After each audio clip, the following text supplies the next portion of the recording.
నమస్తే. Welcome to I dream. నేను లక్ష్మి దుర్గా. కాకినాడలో సీఎం జగన్ కొన్ని వ్యాఖ్యలు చేశారు. ప్రతిపక్షాలకు సంబంధించి ఎలక్షన్స్ దగ్గరకొస్తున్న నేపథ్యంలో రకరకాల కుట్రలు, కుతంత్రాలతో వాళ్ళు ముందుకొచ్చే అవకాశం ఉంది. అలాగే కుటుంబాలను చీలుస్తారు అంటూ కూడా సీఎం జగన్ కొన్ని వ్యాఖ్యలు చేశారు. ప్రస్తుతం ఇదే అంశంపై మనతో మాట్లాడడానికి అధికార భాషా సంఘం అధ్యక్షులు విజయబాబు గారు ఉన్నారు. వారితో మాట్లాడదాం. సార్ నమస్తే సార్. నమస్తే అండి. సార్, సంక్షేమ పథకాలకు సంబంధించి కూడా సీఎం జగన్ గారు కొన్ని వ్యాఖ్యలు చేశారు. అలాగే తమ ప్రభుత్వం వచ్చిన తర్వాత ఏం చేశారంటే మొత్తంగా పథకాల ఇదితో 2,46,000 కోట్ల లబ్ధి చేకూర్చాం ప్రజలకంటూ ఆయన చెప్పడం జరిగింది. ఇదే సమయంలో కొన్ని వ్యాఖ్యలు చేశారు ప్రతిపక్షాలకు సంబంధించి.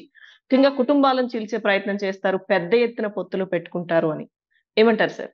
వాస్తవానికి జగన్మోహన్ రెడ్డి గారు వచ్చిన తర్వాత సార్. అసలు ఆ పార్టీలో కొంతమంది ఎమ్మెల్యేలు సైతం చెప్తుంది కూడా, వాళ్ళ అసంతృప్తి కూడా ఏంటంటే ఎక్కడా కూడా మిడిల్ మేనేజ్మెంట్ కి ఛాన్స్ లేకుండా ఈ బెనిఫిషరీ పథకాలు, సంక్షేమ పథకాలు ఏవైతే ఉన్నాయో, లబ్ధి చేకూర్చే పథకాలు, అవి పేదలకు నేరుగా వెళుతున్నటువంటి స్థితి అసలు ఈ దేశంలోనే ఒక వినూత్నమైనటువంటి ప్రయోగానికి జగన్మోహన్ రెడ్డి గారు తెరదీశారు.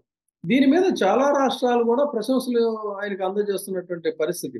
తర్వాత ఇంకొకటి, సంక్షేమ ప్రభుత్వంగా ఆంధ్రప్రదేశ్, విభక్త ఆంధ్రప్రదేశ్ కావచ్చు, తదనంతర కాలంలో కావచ్చు, తొలిసారిగా సంక్షేమ పథకాలను ఇంత పెద్ద మొత్తంలో అణగారిన వర్గాలకి చేయటం అనేటువంటిది మొదటిసారిగా జరుగుతున్న ప్రయోగంగా కూడా దీన్ని చూడాలి.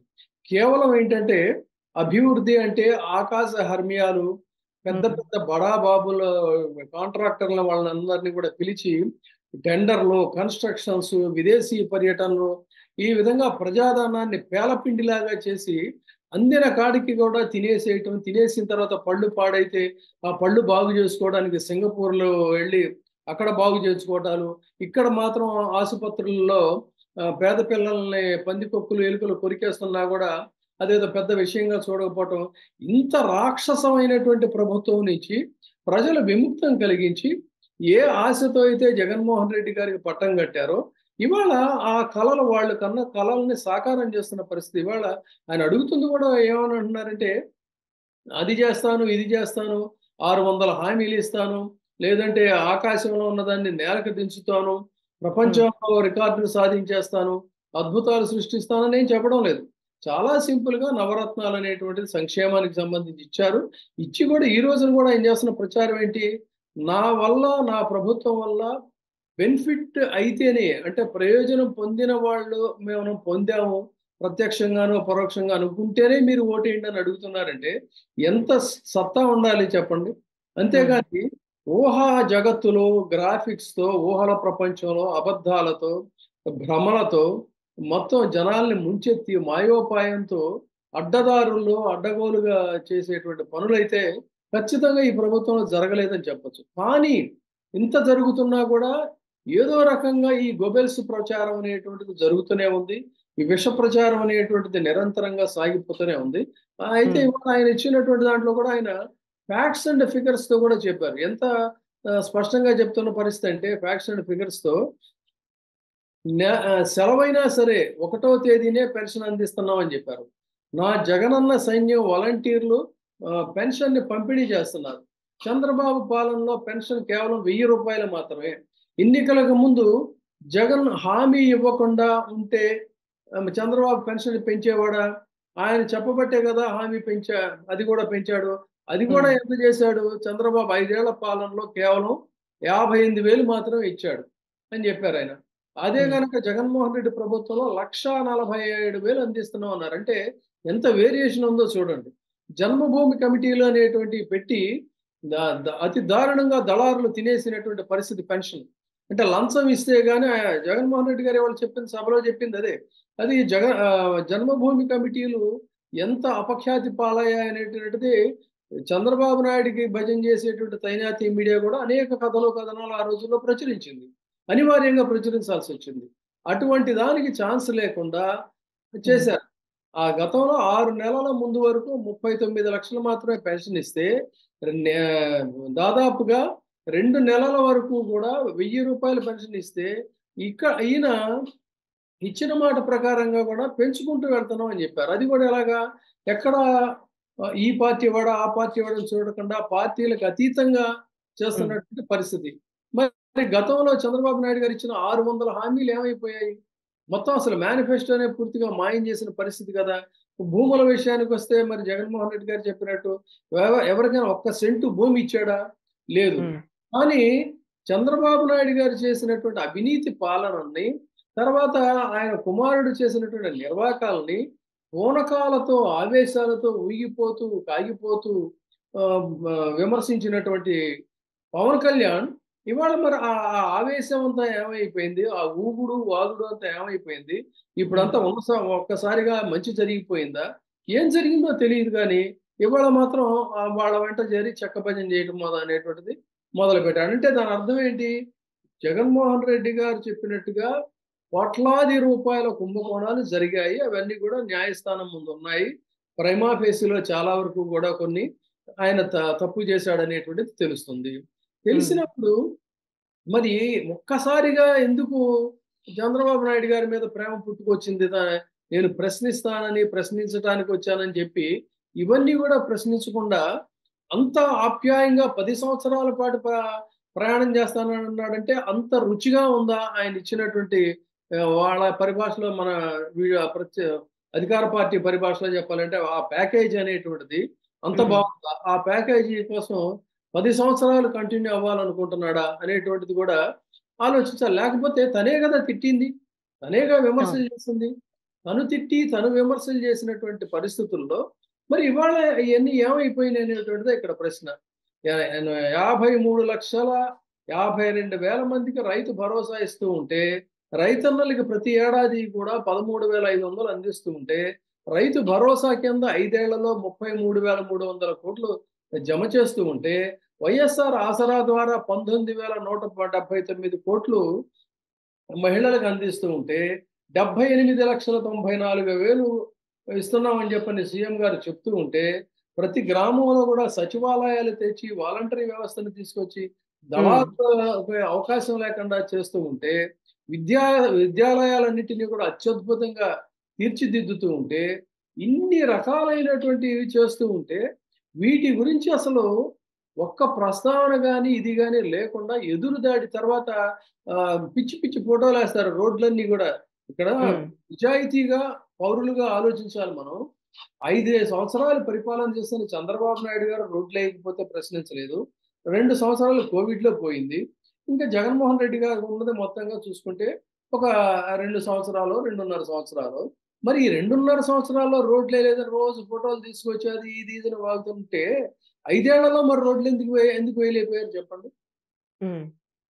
ఆ రోజున ఏమీ మాట్లాడలేదు. బాబొస్తే జాబొస్తదన్నారు. మరి బాబొచ్చాడు ఆ రోజున జాబులు లేవు. నిరుద్యోగులకి పెన్షన్ ఇస్తానన్నాడు. పెన్షన్ ఇవ్వలేదు. మహిళలకి ఇది చేస్తా, అది చేస్తానన్నాడు. అప్పుడేదో ఓట్ల కోసం అని చెప్పని ఆ 4 రోజులు మాత్రం పసుపు, పసుపు, కుంకుమ కుంకుమ కొట్టాడు అండి. తప్ప ఆ హ్మ్. తర్వాత ఏమి లేదు. అంటే వాళ్ళని ఎంత ఆశ పెట్టాడనేటువంటి వాళ్ళ ఆత్మాభిమానం దెబ్బతిని మరే వేశారు. సార్ అయితే ఇక్కడ అంటే చంద్రబాబు చేసిన అవినీతిలో పవన్ కూడా భాగస్వామ్యం ఉంది. ఇందాక మీరన్నారు కదా! అందుకే ప్రశ్నించడానికే పార్టీ పెట్టానని. ఇంత అవినీతి జరిగినా గాని ప్రశ్నించకపోవడం అని. సో, ఇందులో భాగస్వామ్యం ఉంది అని కూడా ఆహ్, ఆహ్, సీఎం జగన్ చేసిన వ్యాఖ్యల్లో ఈ అంశం కూడా ఉంది. అలాగే ఇంకొకటి సార్ కుటుంబాలను చీల్చే కుట్ర జరుగుతోంది. చీల్చే ప్రయత్నం చేస్తారు అన్నట్టు కూడా ఒక మాటన్నారు. అసలు ఏంటి సార్ అందులో అది? అందులో ఆశ్చర్యం ఏముంది ఇప్పుడు వర్తమాన పరిస్థితులను పక్కన పెడదాం. హ్మ్. గతాన్ని ఒకసారి తీసుకుందాం. గతాన్ని తీసుకుంటే ఎన్టీ రామారావు గారి కుటుంబం ఒక వసుధైక కుటుంబం. అతిపెద్ద కుటుంబం అయింది. హ్మ్. తర్వాత నాకు ఆ రోజుల్లో నేను సంపాదకుడుగా ఉన్న రోజుల్లో ఆయన దగ్గర పనిచేసిన సంజీవరెడ్డి గారు అని స్పెషల్ సీఎస్ ఉండేవాడాయన. ఆయనకు కాస్త కళలంటే సంస్కృత సాహిత్యం ఇవన్నీ ఇష్టం. ఈ సభల్లో వాటిలో కలిసినప్పుడు ఆయన చెప్పాడు ఏమనంటే, అందరూ గూడా లంచ్ టైమ్‌కి రామారావు గారి దగ్గరికొస్తే తప్ప ఆయన హ్మ్. భోంచేసేవాడు కాదు. అందరూ గూడా విశాలంగా కూర్చొని అందరూ కలిసి భోంచేసినటువంటి ఒక వసుధైక కుటుంబం. ఈ కుటుంబం ఎందుకు చిన్నాభిన్నమైందండి? ఎందుకు ముక్కలైపోయింది? ఎందుకు గొడవలు పడ్డారు? ఇది దానికి కారకులు చంద్రబాబు నాయుడు గారు కాదా? హాయిగా ఆ రోజున మన హ్యాబిట్స్‌లో అంతా కలిసిమెలిసి ఉంటున్నటువంటి చోట, ఆయన పార్టీ, ఆయన కష్టార్జితం పదే పదే చెప్పుకోవడం ఉంటున్నాం అనివార్యంగా. ఆయన ఈడ్చి కింద పడేసేసిన తర్వాత మళ్ళీ కుటుంబంలో చిచ్చు పెట్టాడంటానికి ఎన్ని ఉదాహరణలు చెప్తాను. దానికి అక్కడి నుంచి వద్దాం మనం. ఇప్పుడు సీఎం గారు అన్నది కాదు. కుటుంబాల్లో చిచ్చు పెట్టేటువంటి సంస్కృతి ఆ రోజున కుర్చీ లాగేసేశారు రామారావు గారిది. లాగేసేయటం కోసం ఏం చేశాడంటే, ఇవాళ వాళ్ళు ఆత్మాభిమానాన్ని పక్కన పెట్టి కేవలం ఒక కులం కోసమో, లేకపోతే ఇతరత్ర బెనిఫిట్స్ కోసమో మాట్లాడుతున్నారు గానీ, పురంధేశ్వరి గారు, దగ్గుపాటి వెంకటేశ్వరరావు గారు ఆంధ్రదేశంలో రాజకీయ స్పృహ ఉన్న అందరికీ కూడా తెలుసు. వాళ్ళని తను సస్టైన్ అవ్వటం కోసం ముందు వాడుకున్నాడు. వాడుకున్న తర్వాత వీళ్ళకి కూడా ఏదో ఒక పదవులు, వాటాలు ఇస్తాడని చెప్పని ఆయన ఇంటికెళ్తే, ఇంటి దగ్గర బయట కూర్చోబెట్టి కనీసం ఆయన భార్యామణి కూడా ఇవాళ కన్నీళ్లు పెట్టుకుంటూ అది ఇదిని మాట్లాడుతున్న ఆవిడ కూడా వచ్చి సోదరిని పలకరించలేదు. మర్యాదపూర్వకంగా కూడా వాళ్ళని లోపలికి తీసుకెళ్ళలేదు. వాళ్ళు వెయిట్ చేసి వెళ్ళిపోయారు. వెళ్ళిపోయిన తర్వాత వాళ్ళే ఎన్నో అవాకులు చవాకులు పేలారు. ఏకంగా ఆయన పుస్తకమే రాశాడు దగ్గుపాటి వెంకటేశ్వరరావు గారు. అంటే ఆ కుటుంబం అందులో చిచ్చు పెట్టింది ఎవరండి? చంద్రబాబు నాయుడు గారు. ఇక హరికృష్ణ గారి విషయానికి వద్దాం. హరికృష్ణ గారు పూర్తిగా తిరుగుబాటు చేశాడు ఆయన. తిరుగుబాటు చేస్తే ఆ రోజుల్లో ఆయన్ని కూడా అనేక రకాలుగా మానసిక క్షోభకు గురి చేసి, ఒక రకంగా బాలకృష్ణనేమో ఎంకరేజ్ చేసి, ఆయన కంటే పెద్దాయన అయినటువంటి హరికృష్ణని ఇది చేశాడు. ఒక తర్వాత తదనంతర కాలంలో ఆయనకి ఒక రాజ్యసభ ఇస్తానని చెప్పని మొండి చేయి చూపించి ఆయన్ని దూరం పెట్టాడు. ఇట్లా వాళ్ళతో ఆడుకొని ఆ కుటుంబంలో ఏ కుటుంబం నుంచి అయితే పార్టీని కొల్లగొట్టాడో, ఆ పార్టీ కుటుంబ సభ్యులతో ఆయన చక్కగా ఆడుకున్నాడు. ఆ కుటుంబానికి సంబంధించిన జూనియర్ ఎన్టీఆర్‌ని ఎన్నికల కోసం వాడుకొని, ఎప్పుడైతే తన కుమారుడికి థ్రెట్ అవుతాడని భావించాడో, అతన్ని దూరం పెట్టాడు. అంటే ఇన్ని విధాలుగా ఆ కుటుంబంలో ఈయన చిచ్చు పెట్టాడు. ఇవాళ మళ్ళీ తాజాగా ఏమిటి అన్నట్లయితే ఈ షర్మిలమ్మకి సంబంధించినటువంటి విషయాన్ని తీసుకుందాం.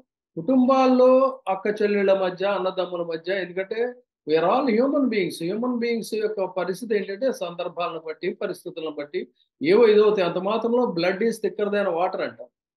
అలా ఆ రకంగా ఏంటంటే ఇవాళ ఏదో వాళ్ళకి అభిప్రాయ భేదాలు రావచ్చు. మళ్ళీ ఏదో ఒక రోజు లూజ్ అవుతారు. అయితే దాన్ని ఎగదోసి దాన్ని తనకున్న తైనాతీ మీడియా ద్వారా చెలవల పొలవలు సృష్టించి వాళ్ళకసలు ఇదేం పని పక్కింట్లో ఏం జరుగుతుందనేటువంటి తప్ప నీ సంగతి ఏంటి? నీ కుమారుడు యొక్క వ్యవహారం ఏంటి? ఆయన యొక్క సమర్థత ఏంటి? ఊరంతా రాష్ట్రమంతా తిరిగాడు. ఇప్పటికీ కూడా సరిగ్గా ఒక అంశం గురించి స్పష్టంగా మాట్లాడడం రాదు. నువ్వు జైల్లో ఉన్నప్పుడు ఆ పార్టీని భుజానికెత్తుకొని సమర్థంగా దాన్ని నడిపించే పరిస్థితి లేదు. అలాంటి ఒక ప్రయోజకుడిగా ఫోకస్ చేయడానికి పెద్ద వేదికలు ఏర్పాటు చేస్తూ ఉంటే, దీనికి ఎందుకు పవన్ కళ్యాణ్ మద్దతు ఇస్తున్నాడు మరి జగన్మోహన్ రెడ్డి గారు అన్నట్టు ఆలోచించండి. తనే తిట్టాడు. తనే శాపనార్థాలు పెట్టాడు. తనే ఊగిపోయాడు. తనే కాగిపోయాడు. మరి ఆ మాటలన్నీ ఏమైపోయాయి? ఎందుకు? అన్లెస్ అంటే ఏదో ఒకటి లేకపోతే మరి అంతగా కనెక్ట్ అవ్వడు కదా! ఎంతగా కనెక్ట్ అయ్యాడు అంటే, నాతో పాటు మీరందరూ కూడా జై కొట్టకపోతే చంద్రబాబు నాయుడికి ఎదురు ప్రశ్నిస్తే మీరందరూ వైసీపీ కోవట్లని ఒక పబ్లిక్ ఒపీనియన్‌ని, కార్యకర్తల యొక్క ఆత్మాభిమానాన్ని కూడా అతి దారుణంగా ప్రశ్నించే స్థితికి అంతగా బెండ్ అయిపోవాల్సినంత అవసరం ఏమొచ్చిందంటే, దానికే ఆన్సర్ దొరుకుతుంది. స్పష్టంగా చెప్పేది. Right sir. Thank you sir. Thank you జీవాబు గారు.